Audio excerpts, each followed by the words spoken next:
This is Midnight Run on the Inside Edge Network. Here's your host, Anthony Alford.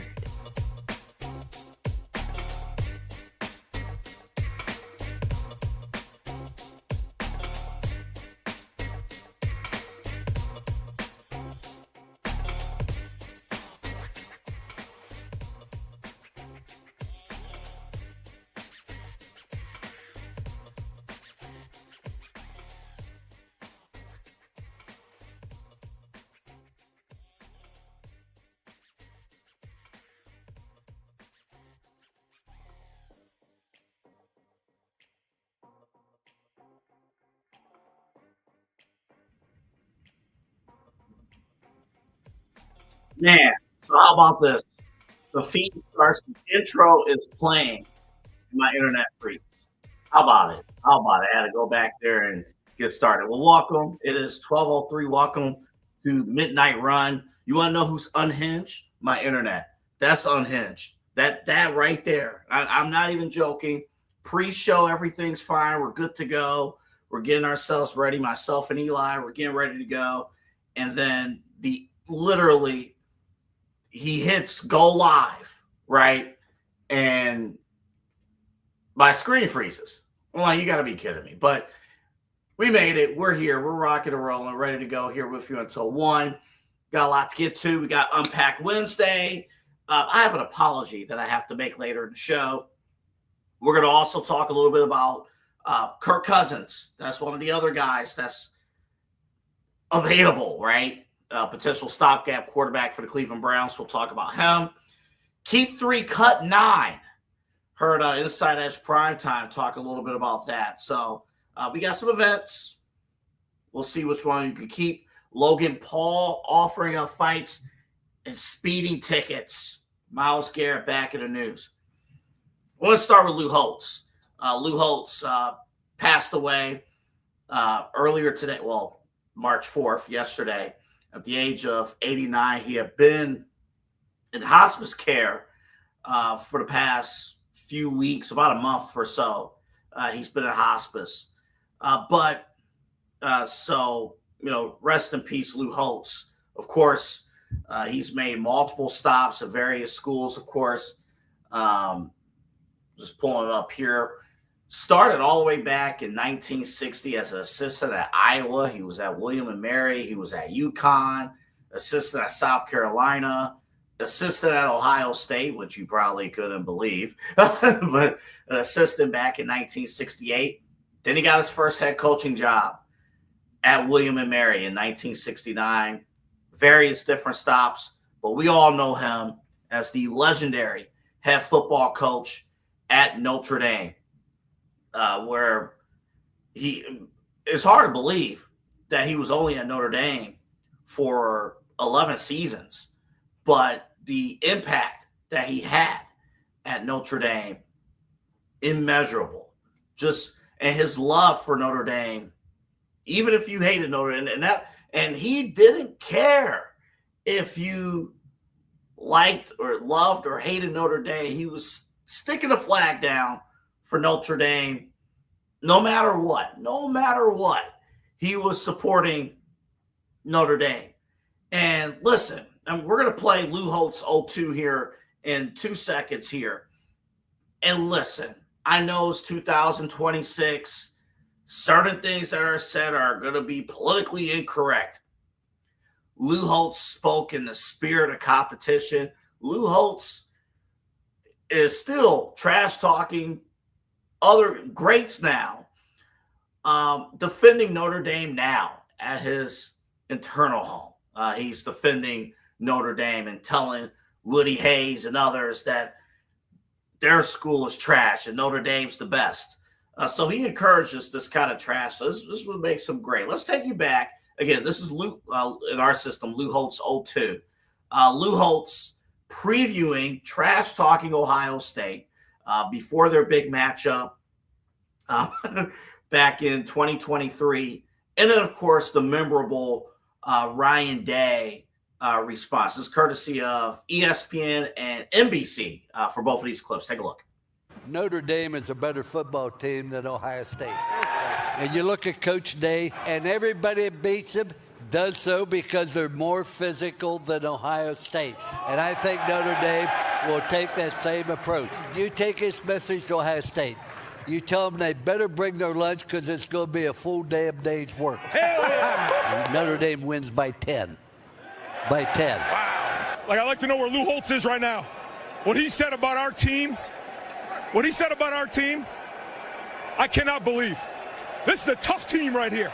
We're proud to be from Ohio, and it's always been Ohio against the world, and it'll continue to be Ohio against the world. But I'll tell you what, I love those kids, and we got a tough team.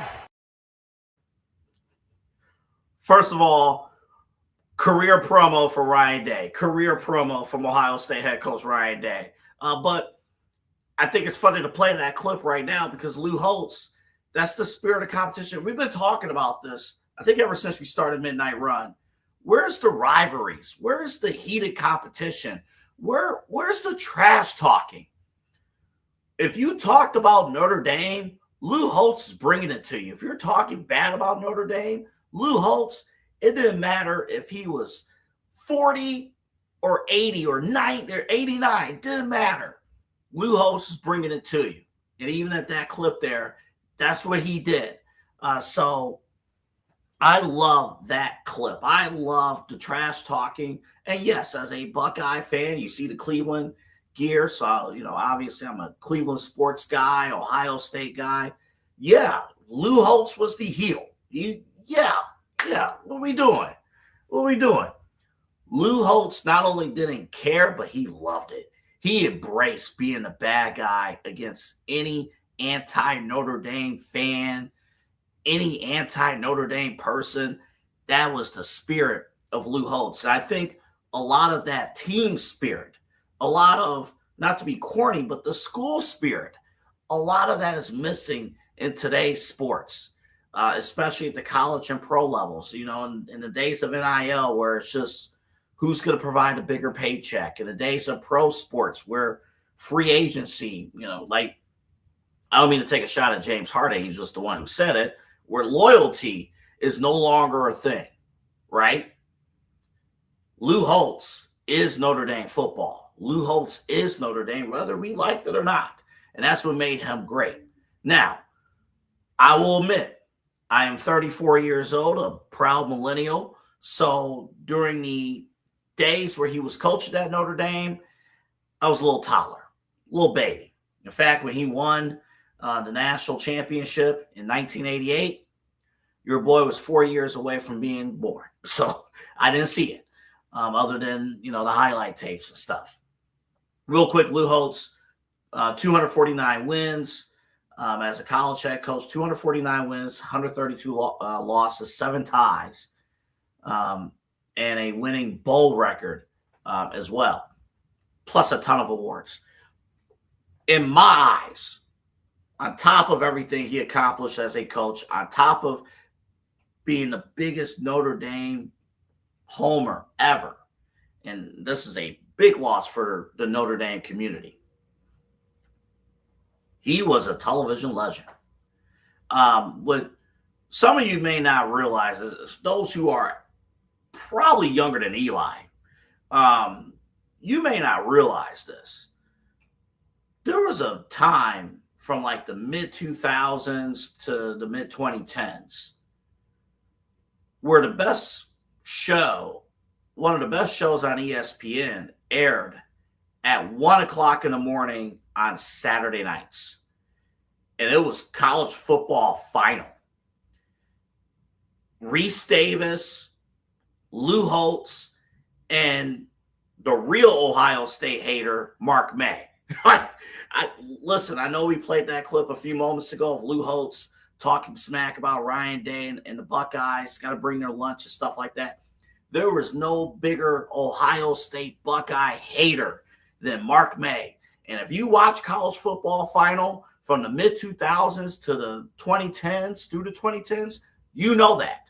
And 1 a.m. college football final, when that West Coast game was done, that was appointment television between those three, Reese Davis, Mark May, and Lou Holtz.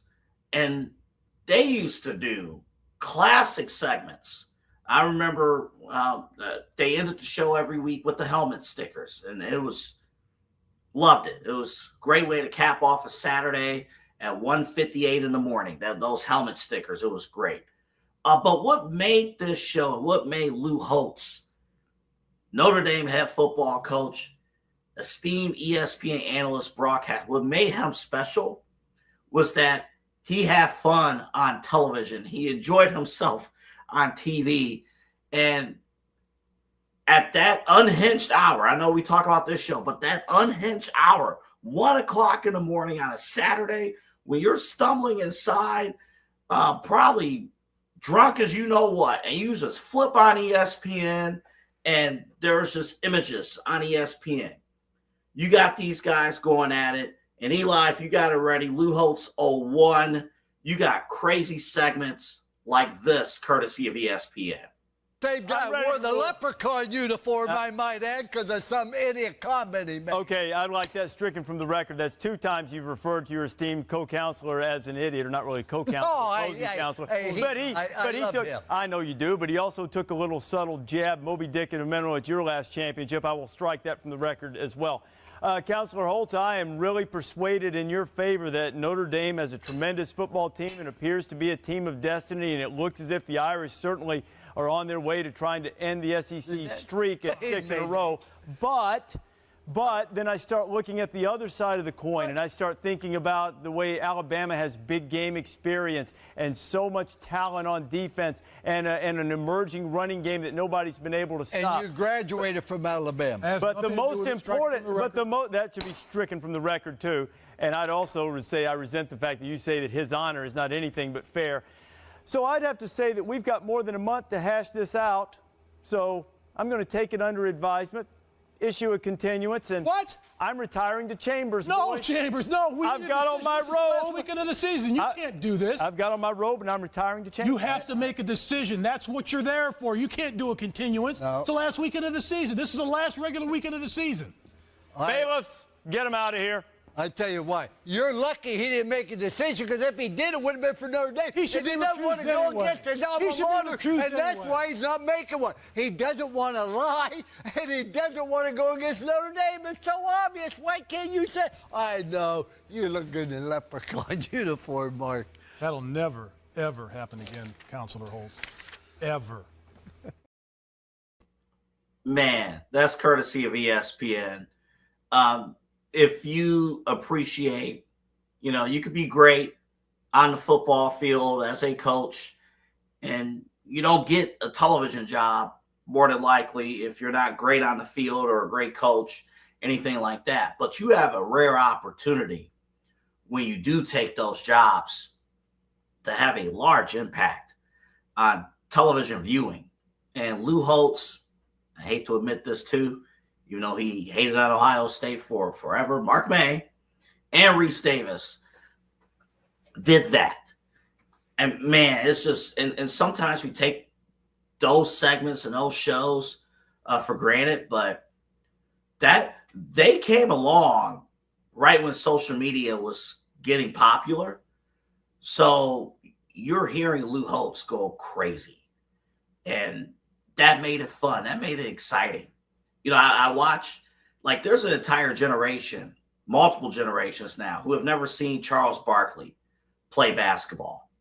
They don't care. They tune in to hear his opinions. And to be entertained. Kenny Smith, they didn't watch Houston Rockets basketball. And believe it or not, we're starting to reach people who never seen Shaq play basketball.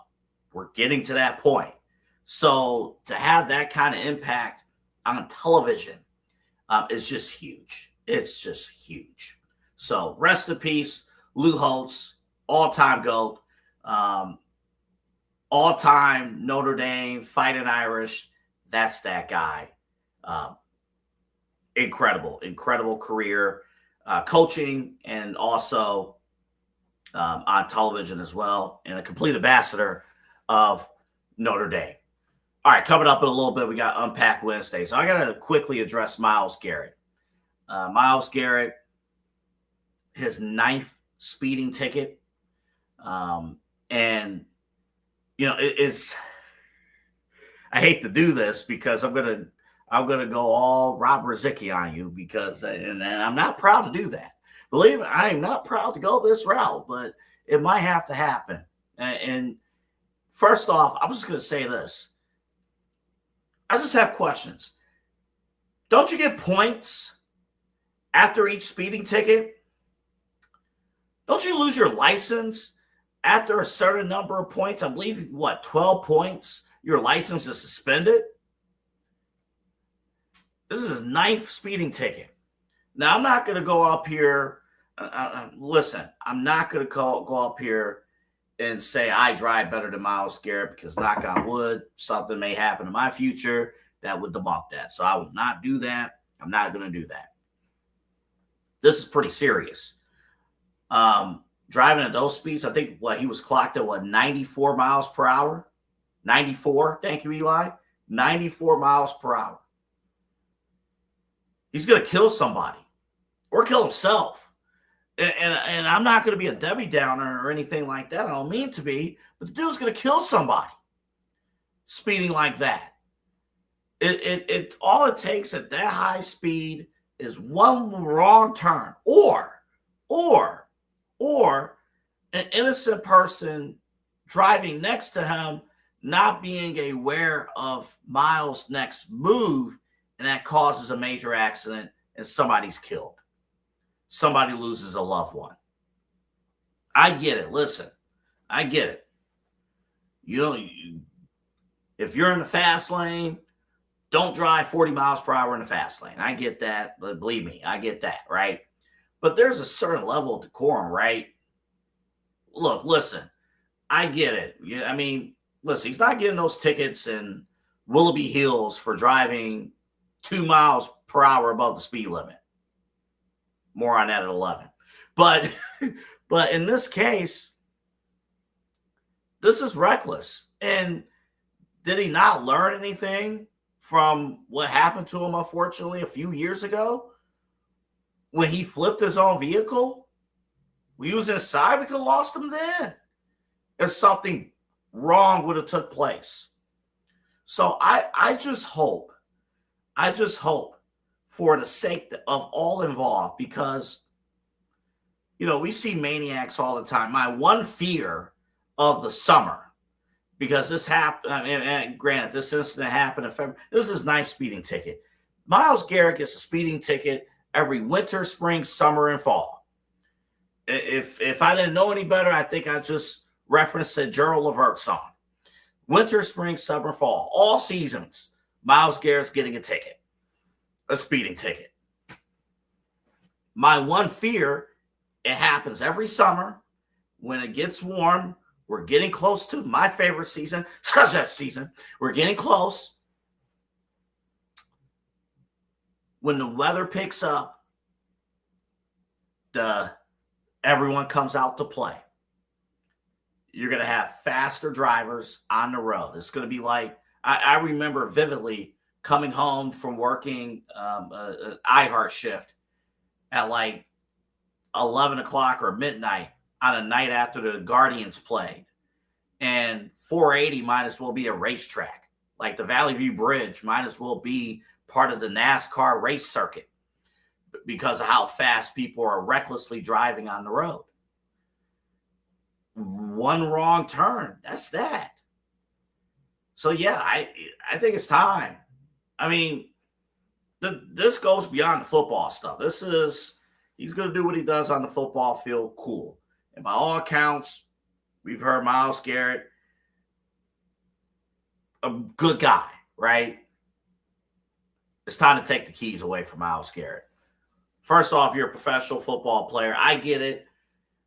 Like if I had that high status, I probably still want to get behind the wheel and drive myself instead of having somebody drive for me. I want the control of driving. I get that. I understand that.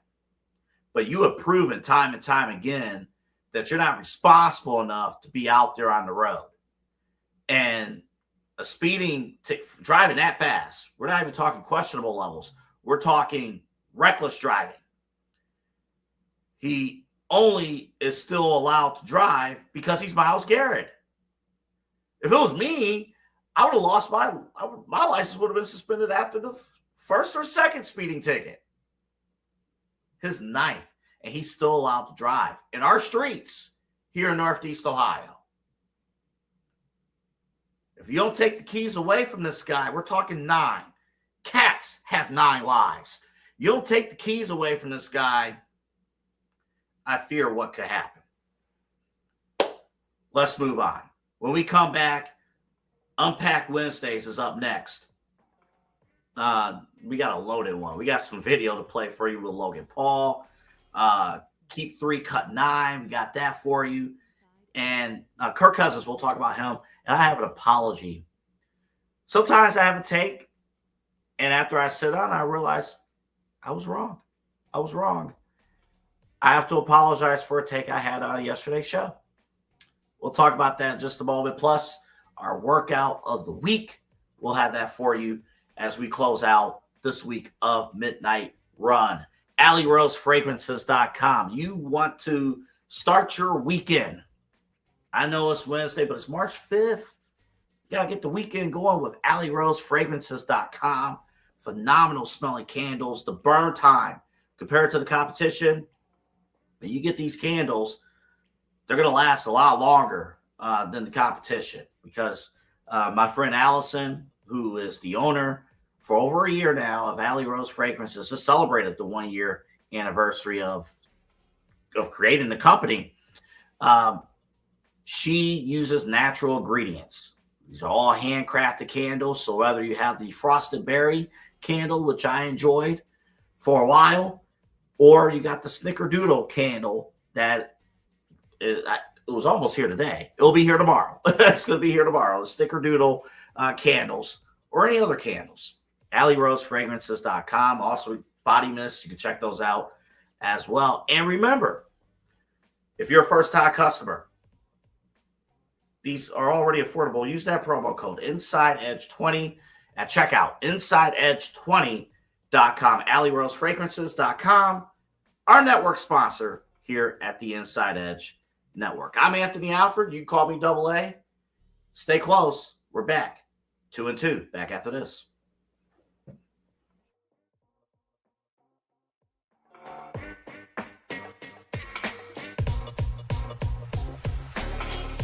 This is Midnight Run on the Inside Edge Network.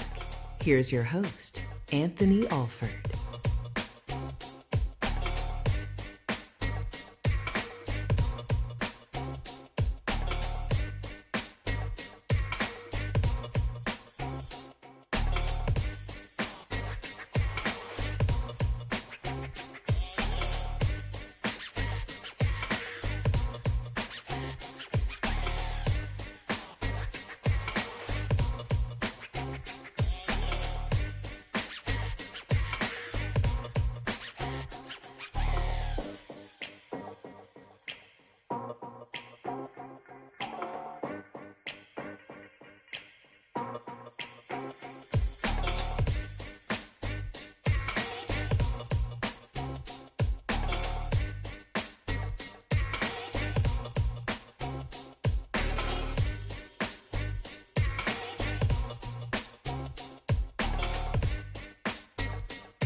This is Midnight Run on the Inside Edge Network.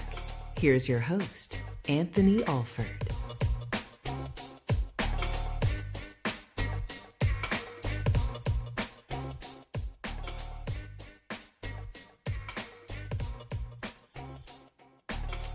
It is 12:28. Welcome back to the show. Anthony Alford back here with you. Eli Moon, the golden child, is my producer, here with you until 1 o'clock. We got a ton to get to here on Unpack Wednesdays. We do this every Wednesday. There's a ton of stories to get to. All stories are important. I just want to clarify this. All stories are important. But considering that this is my Friday, we're on every Monday, Tuesday, Wednesday night at midnight. Consider that this is my Friday. There are certain stories that get pushed to the end of the week. So there's a couple that we still haven't gotten to. I promise we will talk Olympic basketball in like May. We'll get to it. I have strong takes on that, but we'll get to it in May. I want to start with Kirk Cousins. All this week, we've been examining some of the different options that the Browns will be tied into to potentially, boost up that quarterback room. And here's the thing, and we have it here: the pros and cons of Kirk Cousins. 38 years old. He's not going to, even though his career earnings say otherwise, the fact that he's going to be cut. And real quick, think about this. For years, we have said that Kevin Stefanski's perfect quarterback is Kirk Cousins. And for years, Kevin Stefanski and Kirk Cousins were linked and tied to each other. And eventually it can happen here. Kevin Stefanski gets the job in Atlanta. The stars have aligned, except they didn't.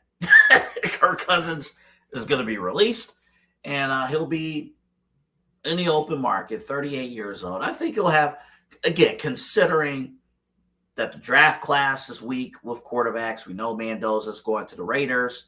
And considering that the free agency class with quarterbacks is iffy at best,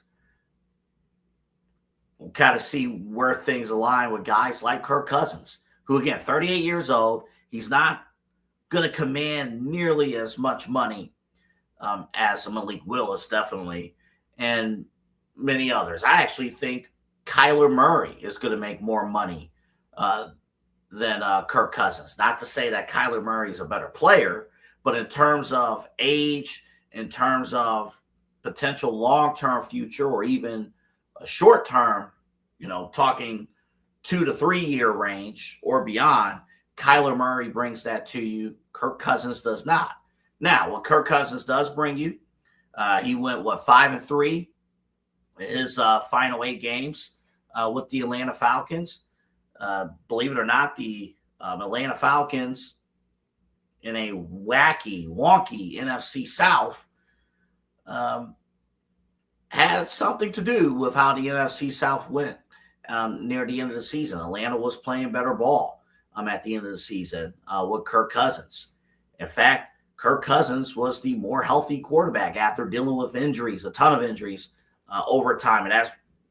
And those injuries previously derailed Cousins' career, we'll call it post-pandemic.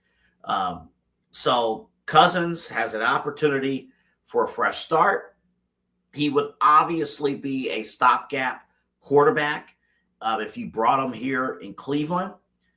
Kirk Cousins is somebody who you legitimately bring in to compete with Shedeur Sanders, with Deshaun Watson, and you give Todd Monken somebody who knows how to run an NFL offense. I would like to say consistent, but if we're going to talk about Shedeur Sanders being inconsistent, boy, oh boy, Kirk Cousins, and I wish we got to get Scott Pennyman on this show, because Scott Pennyman covered the Atlanta Falcons, and he could tell you, he's from here in Cleveland. He could tell you, Kirk Cousins, 1 week, he's going to give you 3, 4, maybe that special 5 touchdown game where you're like, dude, he's the best quarterback in the league. And then the next week, he's going to give you 2 or 3 interceptions and it look like he doesn't belong on the field. That's the Kirk Cousins experience. Kind of like Shedeur Sanders, which brings me back to what we talked about yesterday. Can you legitimately win more games with Kirk Cousins than you would with Shedeur Sanders? Now, I believe many of you are saying, probably not. And I believe that's the right answer. But let's say that I'm wrong. Let's just say Kirk Cousins, Eli and I had this conversation yesterday on the show. How far away is 10 wins? That 10 wins is what we believe, 10 or 11 wins. We'll go with the low mark. 10 wins. You're in prime position to win the AFC North. 10 wins. Can Kirk Cousins get you to 10 wins? I don't know about 10. Maybe 7, maybe 8 wins, which is not bad. Except that'll take you out of draft position for 2027. So you don't win anything. You win. I award you no points with signing Kirk Cousins. Kirk Cousins here in Cleveland doesn't make any lick of sense. We have seen it in Pittsburgh. Pittsburgh has had several. Aaron Rodgers. I guess you can lump in Aaron Rodgers with this, even though they weren't intending on this to be. But a lot of stop and start gap situations in Pittsburgh where, you can have a 500 season, but they're not getting better. And we always talk about you might as well figure out what you have with Shedeur. So Kirk Cousins, again, entertain the conversation. It'll be fine. Entertain it. And at the end of the day, Todd Monken, Andrew Berry, they have one shot at this. So if they, like I said yesterday with Anthony Richardson, with any other quarterback that we've talked about, if you have a concrete plan and you identify Kirk Cousins is our guy to get us to the next level, sure, do whatever it takes within reason. I just don't see it. I don't know. I don't see it. Eli, let me bring you in here on this. The golden child, Eli Moon, hosts one half of Inside Edge Primetime, which, by the way, if you did not catch Inside Edge Primetime, a lot of news broke on Primetime tonight. So after this show, watch Eli and Chad. A lot of news broke there on their show. Yes. When you hear Kirk Cousins, what are you thinking? I mean, it'd be interesting. It'd be interesting because, he is a guy, you said 5-3, you double that, 10-6, maybe you give him an extra game 11. I mean, it is 10 wins, but you also had Bijan Robinson. You also had Kyle Pitts, who played a little bit better down the stretch. Drake London, a better wide receiver than any receiver the Browns have right now. And I'd argue Darnell Mooney competes with Jerry Jeudy right now in terms of talent. In terms of at least production talent, I think potential there, Jerry Jeudy, it's clear who has more potential. But I think you weigh all that. I don't think you bring Kirk Cousins in AA. I mean, I don't think you do the same thing you did last year and muddy the situation. I think you make it just as clear cut as possible. It's either Shedeur Sanders or Deshaun Watson, and that's what it should be. Would it almost be a repeat of Joe Flacco? I mean, Kirk Cousins is not coming off the couch, but it almost screams a Joe Flacco 2.0 situation. I'm talking to 2025 Joe Flacco 2.0 situation if you bring in Kirk Cousins. Yeah, it's what it seems like. Yeah, a 38-year-old Kirk Cousins who was on TV, a month or two ago talking about how the Patriots are coming back and starting a dynasty again, the second coming of the dynasty. So I don't know if I want that guy in a locker room right now. If it seems like he already has 1 foot out the door and 1 foot, that other foot being in a studio, a TV studio. So I think, I don't know, and I'm a Kirk Cousins guy. I mean, he went to Michigan State. I liked him, at Washington. When the big hoopla about him getting out of Washington, when they kept franchise tagging him, I was like, man, get him to Cleveland. I think that ship sailed, though. It's 38-year-old Kirk Cousins now. It's not 28-year-old Kirk Cousins. So yeah, that's the big point. Thanks, Eli. That's the big point. We did this show 10 years ago. On All Sports. We were talking 28-year-old Kirk Cousins with a bright future. I think he He already said, you like that. You like that. It was over 10, 11, 12 years ago he said that. Yeah, Eli brings up a good point, too. I'm glad he brought it up. You got this guy on CBS talking about, oh, yeah, this is the start of the Patriots dynasty. You know what? Go play for the Patriots. Be Drake May's backup. You believe that? Be his backup. So, yeah, my point still stands. Again, I'm not saying don't entertain the conversation. You do your due diligence, see where his head's at, see what's going on. But look, you got a new coaching staff. See what you got in Shedeur Sanders. I hate to say this too, but you are still paying Deshaun Watson. You still have that 2017 Tesla in your locker room that still is owed a ton of money. Figure out what you have in-house before you do the reset in 2027. If you need to do the reset, I have to make an apology. On this show yesterday, I went in on the McDonald's CEO. I went in. I'm like, dude, he has no idea how to hold a sandwich. He has no idea how to pick it up. He has no idea. He's promoting the Big Arc sandwich. He has no idea. I have to apologize. The CEO is a marketing genius. He put out that video a month ago. And you got other people, other CEOs copycatting. Like this CEO, the McDonald's, Chris K. That's what he goes by on social media. The McDonald's CEO. For him, he seems like a normal guy. Now listen, he should still like his products, but he treats these as product. Like, hey, I think this could be good. I think this could be something, right? Now, I like the Burger King CEO, like, hey, I know how to eat a sandwich. I get this. I know how to eat a sandwich. But then the Wendy's CEO comes in and all of a sudden,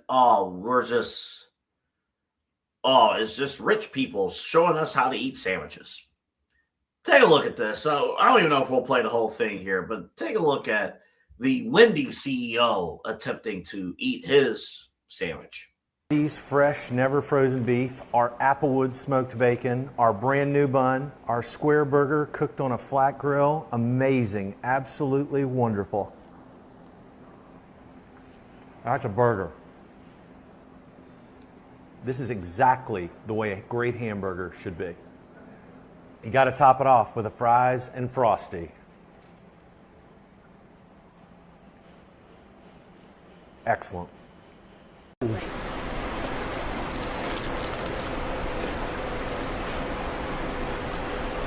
Not bad, right?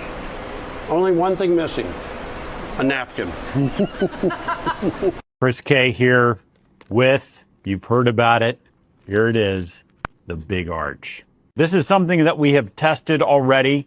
It's in Portugal, Germany, Canada. I love this product. It is so good. I'm going to do a tasting right now, but I'm going to eat this for my lunch, just so you know. So here we go. First, holy cow. God, that is a big burger. We've got a very unique kind of sesame poppy sort of bun on it. We've got 2 quarter-pound patties, a delicious Big Arch sauce, and of course some lettuce. So, there's so much going on with this. First of all, let's try to get this thing, I don't even know how to attack it. Got so much to it. Oh, there's also some crispy onions on here as well. I see those kind of coming out. All right, the moment of truth. That is so good.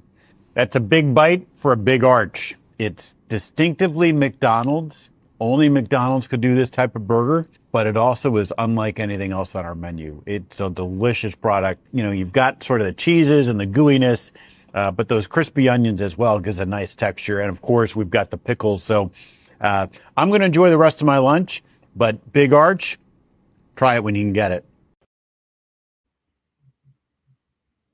Bruh. Eli, you know what just happened? You know what just happened there? What just happened? Imagine if Chris Collinsworth was the CEO of McDonald's and he gave a PFF grade on his sandwich. Yeah, that's actually probably the best comparison I've heard so far.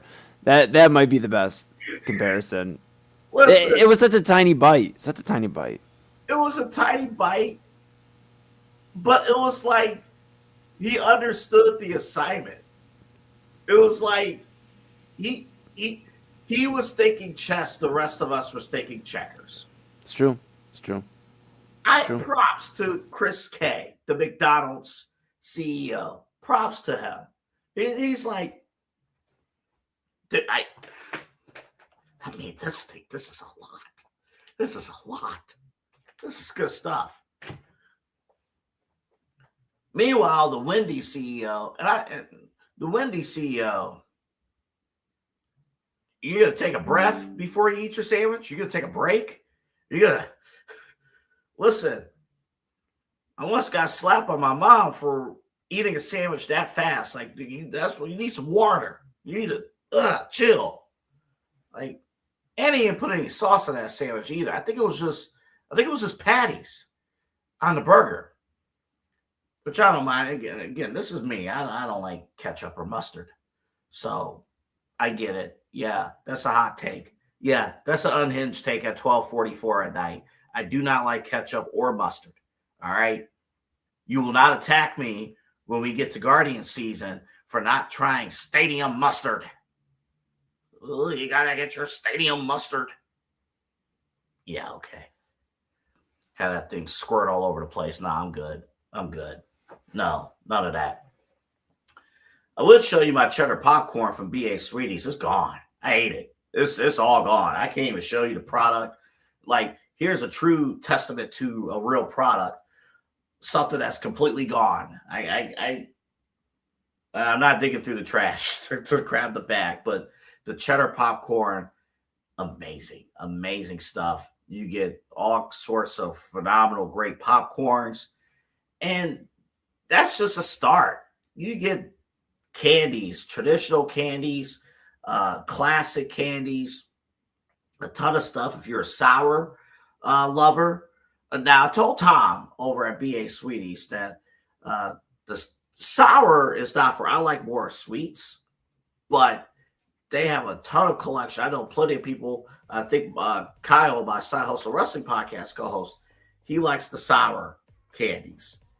And one of the things they have is like sour patches, sour sprays. There's a lot of unique stuff you can get at B.A. Sweeties here locally in Cleveland. And, of course, the classic pops as well, the classic sodas. There's a huge difference, ladies and gentlemen, between just a regular soda, can of soda, and the glass soda with the classic sugar cane flavoring. Get that at B.A. Sweeties. Over 75 years of business. It's the largest candy store in North America. B.A. Sweeties is right here in Cleveland, Northeast Ohio. Interstate 480, the Ridge Road exit. Make a left on Brook Park Road. You'll see a giant lollipop right there. Enter inside. It smells phenomenal. I guess Alley Rose Fragrances and B.A. Sweeties, one thing they have in common, they both smell really good. They're both great. B.A. Sweeties, let them know. Double A Anthony Alford sent you to B.A. Sweeties Midnight Run, Inside Edge Network, Side Hustle Wrestling Podcast. Speaking of which, we're going to intersect both real life stuff and pro wrestling because we're going to talk Logan Paul. Logan Paul, Myles Garrett, Tom Brady, smack talk for $1 million. We'll talk about that on the other side back after this.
This is Midnight Run on the Inside Edge Network. Here's your host, Anthony Alford.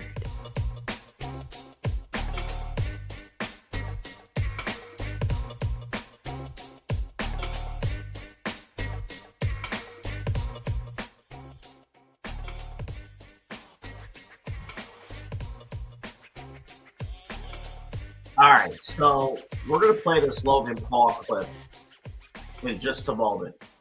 I want you to think about these following events because we're going to talk about this after. You can only keep 3 of these events. I'm going to name them to you.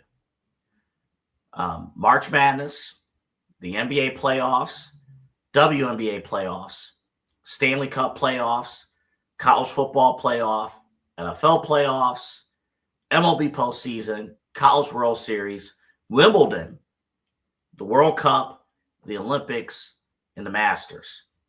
All specialty events, all major events. Sam Block had this on his Twitter right after we went off the air. He had this. You can only keep 3. Think about which 3 you're keeping. We'll talk about that in about 3 minutes or so, 3 or 4 minutes from now. Logan Paul, he was on his podcast. Anytime Logan Paul talks, I don't know if it's on his podcast or another podcast. I'm going to credit his podcast. I don't think we'll get in trouble if he was on somebody else's podcast. We're going to reference it, but we're showing it airtime.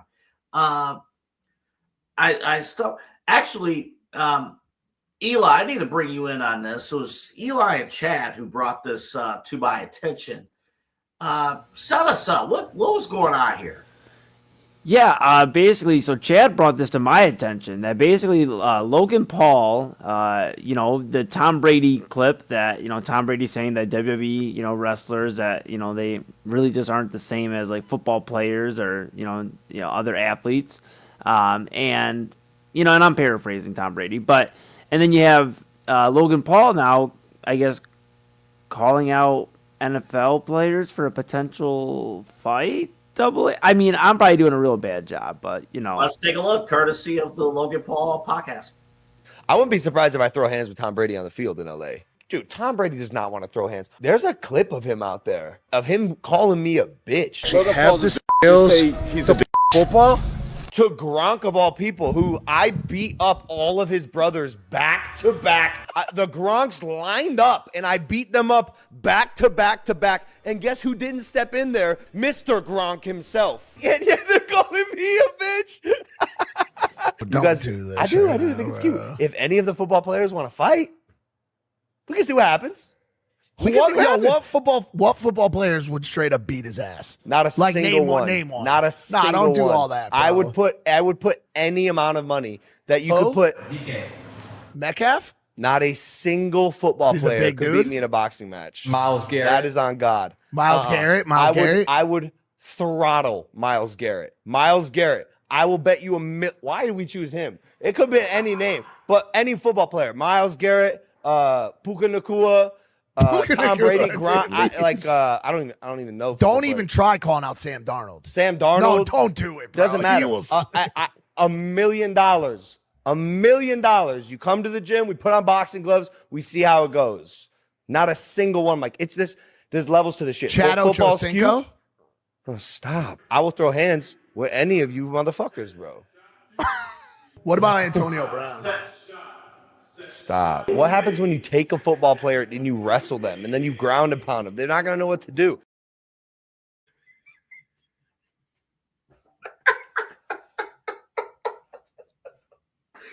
Yo.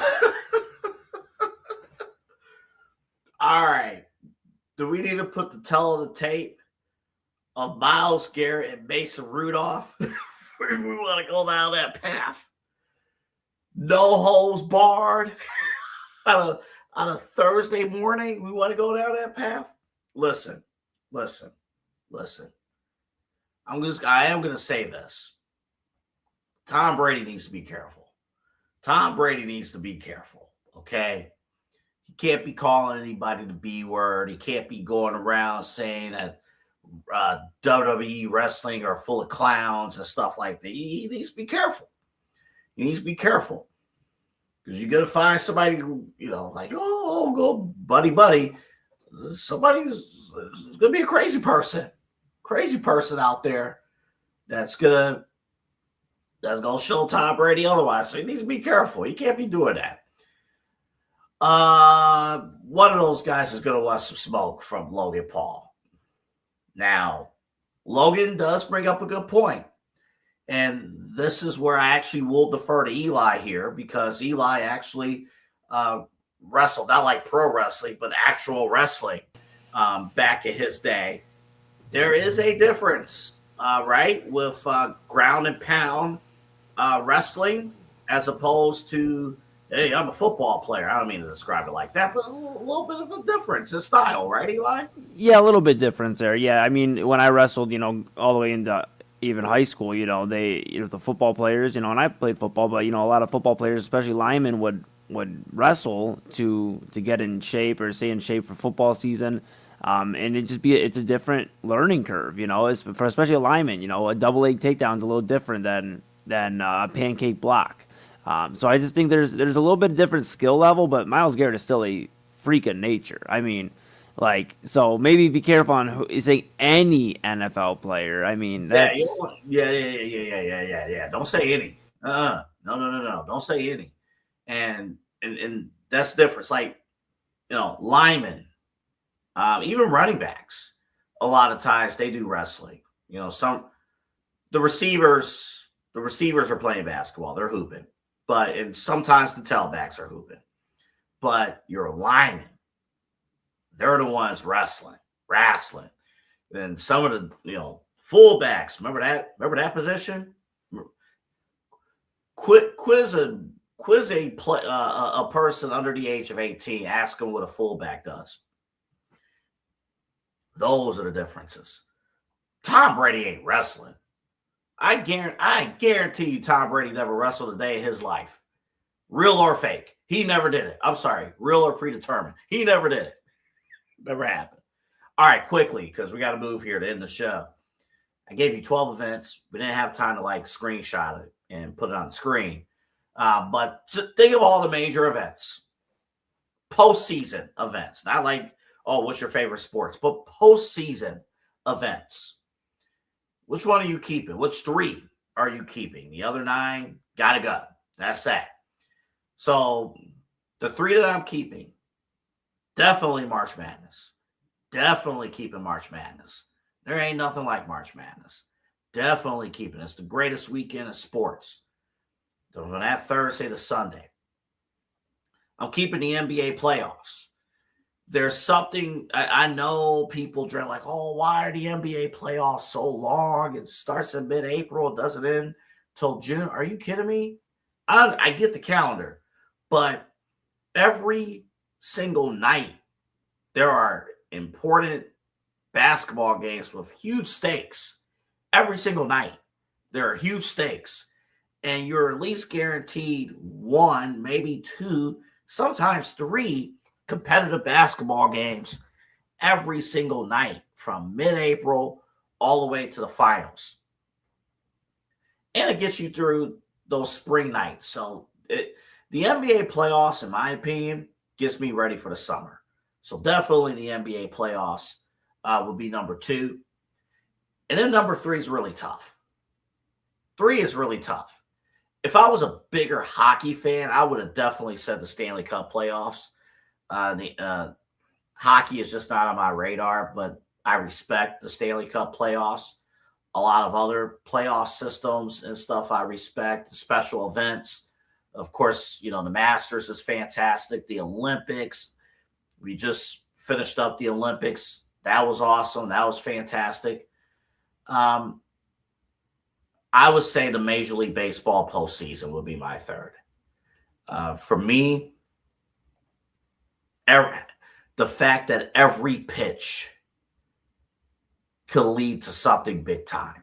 Every pitch could lead to something big. All the stories, every pitching matchup. How quickly can you get to the bullpen? Does a starter need to go deep down the stretch? Who's going to get that big homer? Can you survive a thunderous lineup? Huge. All that stuff is huge. So for me, I'm keeping March Madness because of the weekend drama. I'm keeping the NBA playoffs because there's drama every single night. And I'm keeping the Major League Baseball postseason because it's full of high stakes. Every pitch matters. Quickly before we wrap, the workout of the week, try some lunges. Lunges is the workout of the week. Obviously, it works, your thighs, your calves, kind of works on that. What I do, depending on the cycle, I do like 3-week cycles. So I'll do 4 sets of 10, week 1, 4 sets of 8, week 2, 4 sets of 6, week 3, and you just go back and forth.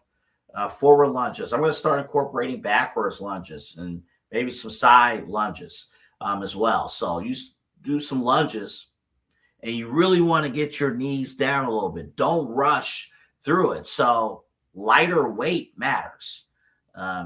We're all adults. You don't need to show off at the gym or anything like that. Lightweight, as long as you're technically sound, you could do lunges with dumbbells, with 5-pound dumbbells.